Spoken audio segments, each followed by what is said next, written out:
اعوذ باللہ من الشیطان اللعین الرجیم بسم اللہ الرحمن الرحیم الحمد للہ رب العالمین الصلاة والسلام علی اشرف الانبیاء والمرسلین وعلی آلہ طیبین الطاہرین المعصومین الذین اذہب اللہ عنہم الرجس وطہرہم تطہیرا اللہم صل علی محمد وآل محمد اللہم اخرجنا من الظلمات الوہم واکرمنا بنور الفہم اللہم افتح علینا ابواب رحمتک وانشر علینا خزائن علومک برحمتک یا ارحم الراحمین۔ السلام علی الحسین وعلی علی بن الحسین وعلی اولاد الحسین وعلی اصحاب الحسین۔ ہم آپ کے لیے زیارت عاشوراء کی کرامات کو بیان کر رہے ہیں تاکہ اپنی عزاداریوں میں ہم زیارت عاشوراء کو نہیں بھولیں۔ ایک بحرینی زائر کا واقعہ آپ کی خدمت میں نقل کرتا ہوں۔ ایک کاروان ہے، ایک قافلہ ہے جو بحرین سے حضرت سید الشہداء علیہ الاف التحیۃ وثنا کی زیارت کے لیے عراق آیا ہے، امام حسین کی زیارت کرتا ہے اور اب واپس جا رہا ہے۔ اس واقعے کو مرحوم یوسف بحرانی نے اپنی کتاب حدائق الناظرہ فی احکام العطرۃ الطاہرہ اس میں بیان کیا ہے۔ مرحوم یوسف بحرانی کو معمولی شخصیت تو نہیں ہے، آپ ان کے بارے میں جستجو کر سکتے ہیں۔ یہ اس کے علاوہ مرحوم آیت اللہ سید نعمت اللہ جزائری ایک بہت بڑے ہمارے عالم گزرے ہیں، شیعہ عالم، یہ بھی کوئی معمولی شخصیت نہیں ہے۔ پس ان دو علماء نے اس واقعے کو نقل کیا ہے اور اس واقعے کی وثاقت کے لیے یہی دو علماء کا بیان ہمارے لیے کفایت کرتا ہے۔ یہ دونوں بزرگوار شخصیات نقل کرتے ہیں کہ بحرین کے زائرین کا یہ کاروان حضرت سید الشہداء کی زیارت سے فراغت حاصل کرنے کے بعد اور زیارت کرنے کے بعد بحرین واپس جا رہا ہے، اور ان کا قیام حلہ میں ہوتا ہے کہ جو حلہ ظاہراً کربلا سے 7 فرسخ کے فاصلے پر موجود ہے، دقیقاً مجھے معلوم نہیں، اس کو سرچ کیا جا سکتا ہے۔ ان کا پڑاؤ حلہ میں ہوتا ہے۔ اس کاروان میں ایک نہایتی پختہ عقیدہ رکھنے والا نہایتی سادہ لوح انسان بھی موجود تھا۔ سادہ اور پختہ عقیدہ۔ یہ شخص اپنے کاروان سے جدا ہوتا ہے کسی کام کے لیے اور کہیں باہر جاتا ہے تو کاروان میں موجود باقی افراد جو اس کو سادہ لوح سمجھتے تھے، وہ اس کا مذاق اڑانے کے لیے، اس کا تمسخر کرنے کے لیے، اس سے مذاق کرنے کے لیے وہ ایک پلان بناتے ہیں، اور وہ یہ کہتے ہیں کہ ہم یہ شخص ابھی گیا ہوا ہے، جیسے ہی یہ واپس آئے گا ہم اسے کہیں گے کہ ہم نے حضرت سید الشہداء کی زیارت کی ہے، ایک دوسرے سے سوال کریں گے، اور پھر ایک دوسرے سے یہ سوال کریں گے کہ کیا آپ کو حضرت امام حسین علیہ السلام نے جہنم کی آگ سے نجات کا امان نامہ دیا ہے؟ یہ سوال کریں گے ایک دوسرے سے، اور پھر خود انہوں نے ہاتھوں سے ایک امان نامہ لکھ لیا کہ جب میں آپ سے سوال کروں گا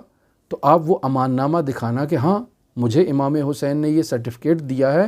کہ آپ کو جہنم کی آگ کبھی نقصان نہیں پہنچا سکتی اور آپ جہنم میں نہیں جاؤ گے، جنتی ہو۔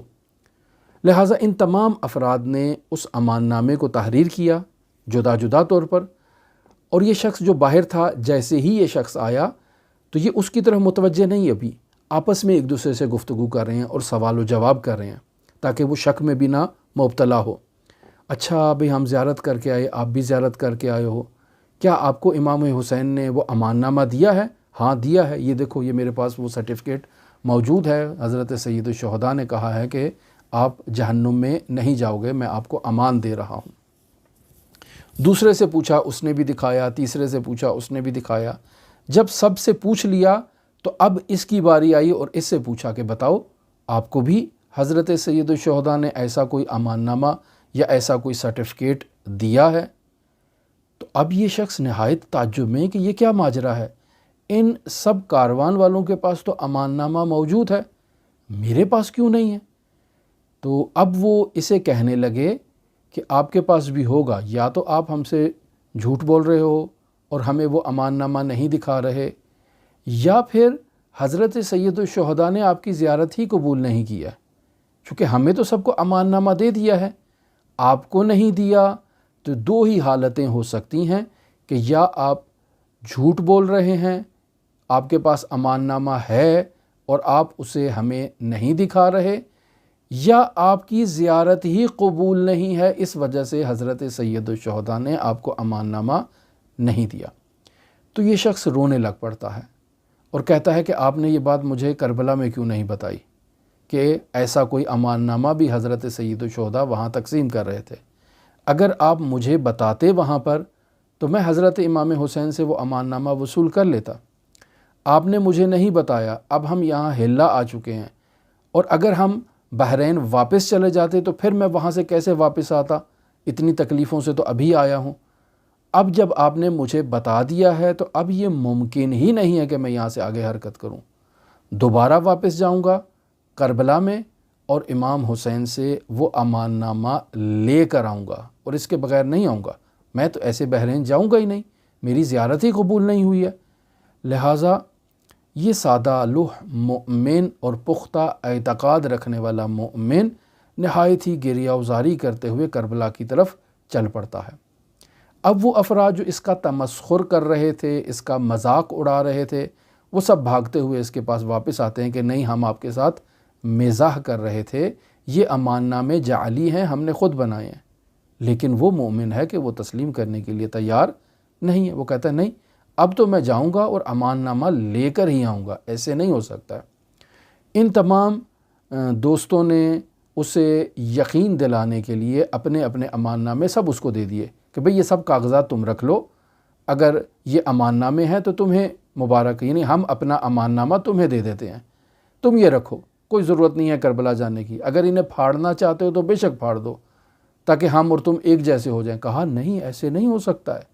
حضرت سید الشہداء نے اگر امان نامہ دیا ہے تو مجھے کیوں نہیں دیا؟ میری زیارت قبول نہیں ہوئی ہے، یہ ایسے کیسے ہو سکتا ہے؟ میں اتنا جو ہے وہ دور سے آیا ہوں، میری زیارت قبول ہونی چاہیے۔ لہٰذا یہ کربلا چلا جاتا ہے اور باقی اس کے تمام دوست وہیں ہلا میں موجود رہتے ہیں۔ اب یہ شخص امام حسین کے حرم مطہر میں گریہ وزاری کرتے ہوئے، آہ و بکا کرتے ہوئے پہنچ جاتا ہے اور اپنے دونوں ہاتھ امام کی زری کے اندر داخل کر دیتا ہے اور کہتا ہے کہ یا ابا عبداللہ، مجھے امان نامہ دو، میرے کاروان والے اور قافلے والے واپس جا رہے ہیں، میں ان کے بغیر آگے سفر نہیں کر سکتا ہوں، اور یہ امان نامہ مجھے دیں، آپ نے مجھے کیوں نہیں دیا؟ میں آپ کا عقیدت مند زائر ہوں، مجھے یہ امان نامہ ضرور چاہیے اور مجھے آپ دیں، فوراً دیں اور ابھی ابھی دیں۔ نہایت جو ہے وہ آہ و بکا کے ساتھ، نہایت محزون قلب کے ساتھ حضرت سید الشہداء سے یہ توسل کرتا ہے اور انہیں کہتا ہے کہ مجھے امان نامہ دیں۔ اب اسی اثناء میں حضرت سید الشہداء علیہ الاف و تحیت وثنا کی قبر اطہر سے اسے ایک کاغذ تھما دیا جاتا ہے، جس کاغذ کے اوپر یہ عبارت تحریر ہوتی ہے کہ فلان بن فلان اتقم من النار کتبتہ حسین بن علی علیہ السلام، یعنی امام حسین اس کا نام باقاعدہ تحریر کرتے ہیں، اس کی ولدیت کو تحریر کرتے ہیں اور اسے کہتے ہیں کہ فلان بن فلان آپ آزاد ہو جہنم کی آگ سے۔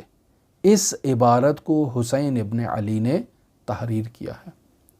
یہ امان نامہ اسے اس زری کے اندر سے تھما دیا جاتا ہے۔ یہ خوشی خوشی واپس آتا ہے اپنے کاروان کے پاس اور اپنے افراد کو دکھاتا ہے کہ یہ دیکھو، میں امان نامہ لے کر آیا ہوں، ایسا نہیں ہے کہ میری زیارت قبول نہیں ہے، میری زیارت بھی قبول ہے اور حضرت سید الشہداء نے مجھے امان نامہ عطا کیا ہے۔ یہاں تک دونوں بزرگ علماء کا واقعہ ایک جیسا ہے، لیکن یہاں مرحوم یوسف بحرانی اضافہ کرتے ہیں اور صاحب حدائق اس نقطے کو بیان کرتے ہیں کہ وہ امان نامہ جو حضرت سید الشہداء نے اپنے دستخط مبارک سے تحریر کیا تھا، وہ ابھی بھی بحرین میں ایک صندوق کے اندر موجود ہے اسی بندے خدا کے گھر میں، اور اس کا گھر اب اہالی بحرین کے لیے ایک زیارت گاہ بن چکا ہے، اور وہیں قبرستان ہے اور وہیں پہ اس کی قبر ہے، اور اسی صندوق میں وہ اب خط موجود ہے جو حضرت سید الشہداء نے اس بندے خدا کو عطا کیا۔ مزید آپ کی خدمت میں ایک واقعہ نقل کرتا چلوں۔ انسان اگر مادی مشکلات میں مبتلا ہے، اقتصادی مشکلات میں مبتلا ہے، مہنگائی موجود ہے، جو آج کل ہماری روٹین ہے، ہم دیکھ رہے ہیں اپنی زندگی میں اس قدر مہنگائی ہے، اس قدر ریٹ اوپر چلے گئے ہیں اشیاء کے، بجلی کا نرخ، گیس کا نرخ، پانی، یہ وہ سب مشکلات جو روزمرہ زندگی کی بنیادی سہولیات ایک انسان کو مطلوب ہوتی ہیں اور ضروری ہوتی ہیں، جن کے بغیر انسان کی زندگی نہیں گزر سکتی ہے، وہ اشیاء انسان کی دسترس سے خارج ہو چکی ہیں، اور ایک عام انسان اپنی روزمرہ زندگی کی اشیاء کو نہیں خرید سکتا، اس میں توان نہیں ہے۔ لہٰذا ان مشکلات کے حل کے لیے آیت اللہ حجت کوہ قمرئی نے زیارت عاشوراء کا عمل بتایا ہے۔ ماجرا کچھ اس طرح سے ہے کہ آیت اللہ حجت کوہ قمرئی جو تہران کے ایک بہت بڑے عالم تھے، ایک بہت بڑی شخصیت تھی، ان کے حالات زندگی بیان کرنا ابھی مقصود نہیں چونکہ ہماری گفتگو بہت طولانی ہو چکی ہے، اور نہایت ہی عزیز، عظیم اور جلیل القدر شخصیات کے یہ استاد بھی رہے ہیں۔ یہ فرماتے ہیں کہ معاشرے میں مشکلات اس قدر زیادہ ہو گئیں، اور جب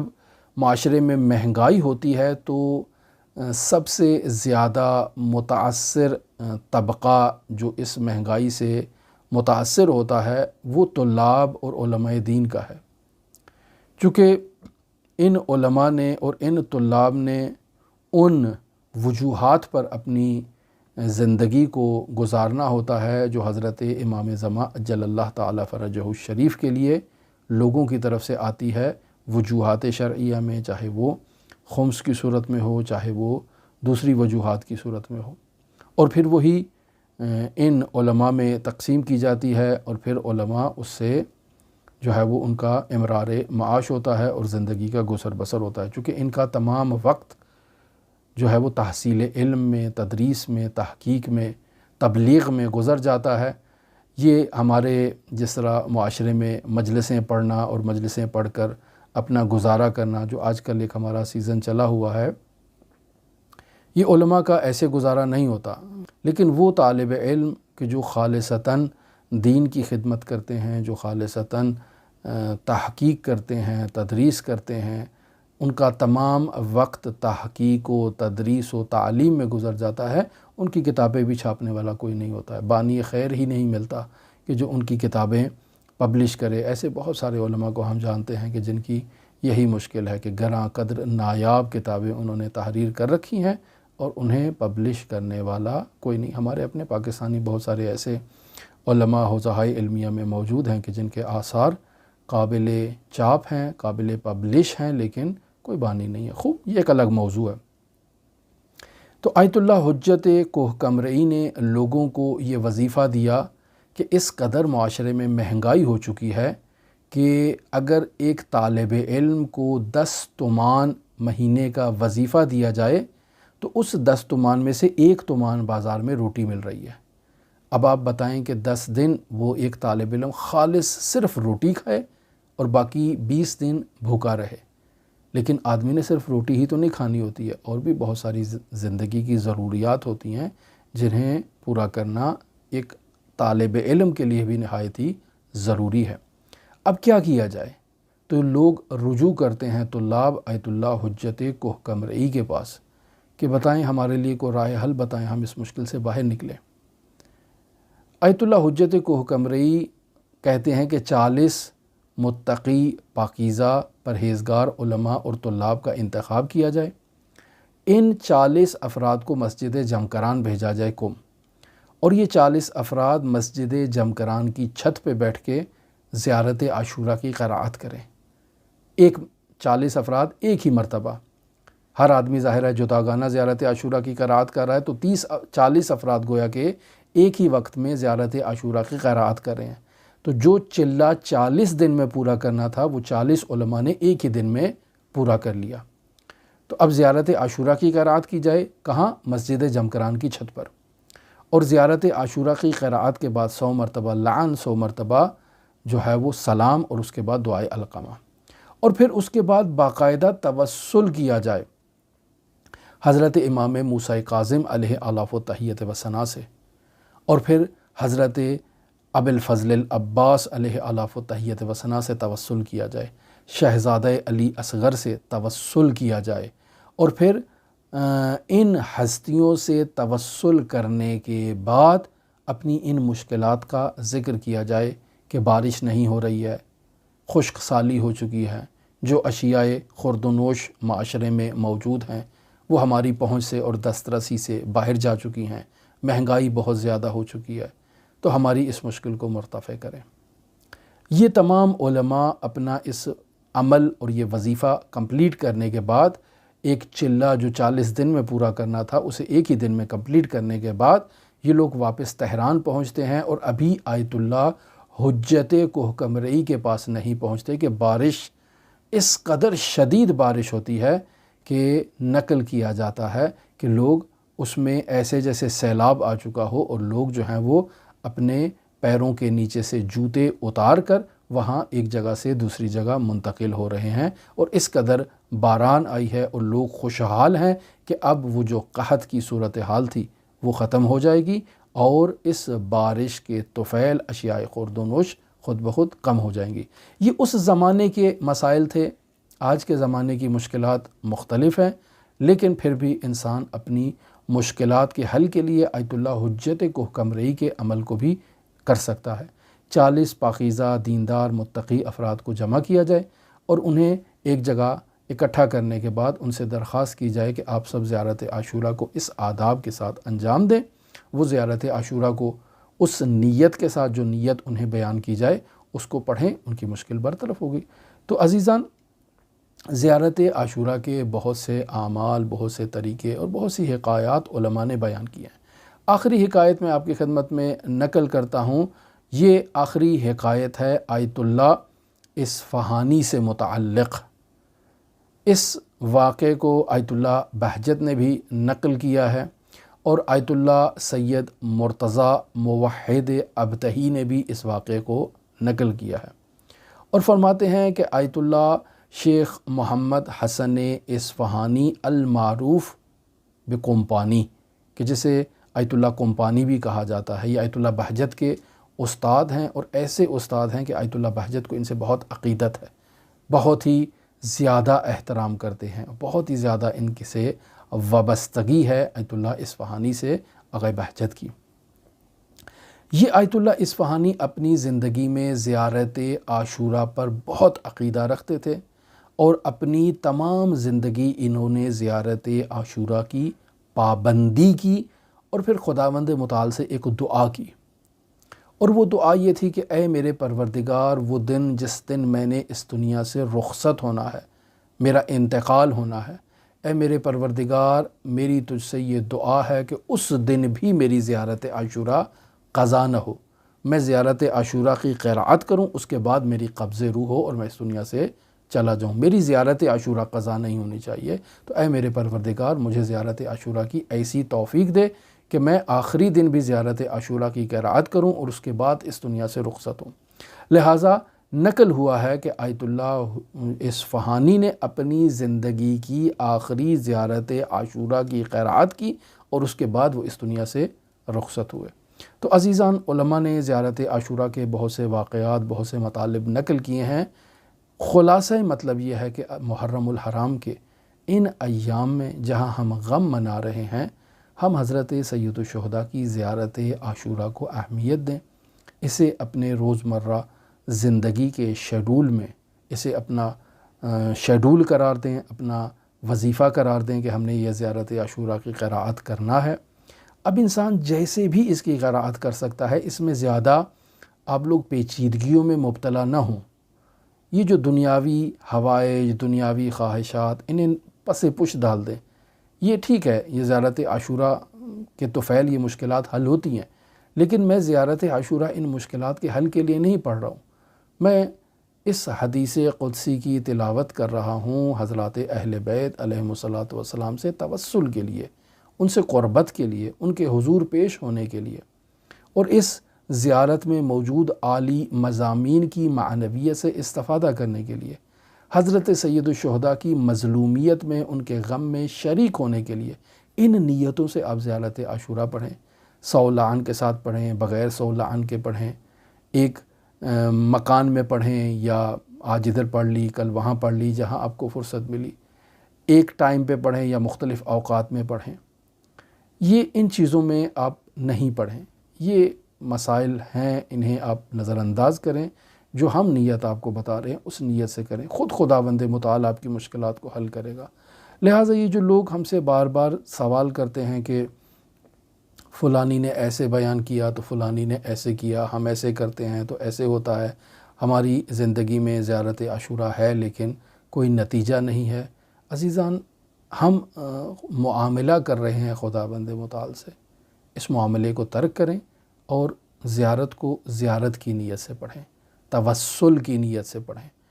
معاملہ ترک کر دیں، خود خداوند متعال آپ کی مشکلات کو اس زیارت کی باقاعدگی سے قراءت اور مداومت کے نتیجے میں آپ کی مشکلات حل کر دے گا۔ ہماری دعا ہے کہ خداوند متعال ہماری اس توسل کو، اس مختصر سی گفتگو کو اپنی بارگاہ میں قبول فرمائے۔ خداوند متعال ہمیں حضرت سید الشہداء کے زائرین، سید الشہداء کے عزاداروں میں شمار فرمائے۔ خداوند متعال حضرت صاحب العصر والزمان کو ہم سے راضی و خوشنود فرمائے، حضرت صاحب العصر والزمان کے ظہور میں تعجیل فرمائے۔ جو مؤمنین بھی ہم سے دعاؤں کے لیے کہتے ہیں، خداوند متعال ان کی تمام دینی اور دنیاوی جو حاجات ہیں انہیں پورا فرمائے، ان کی مشکلات کو برطرف فرمائے،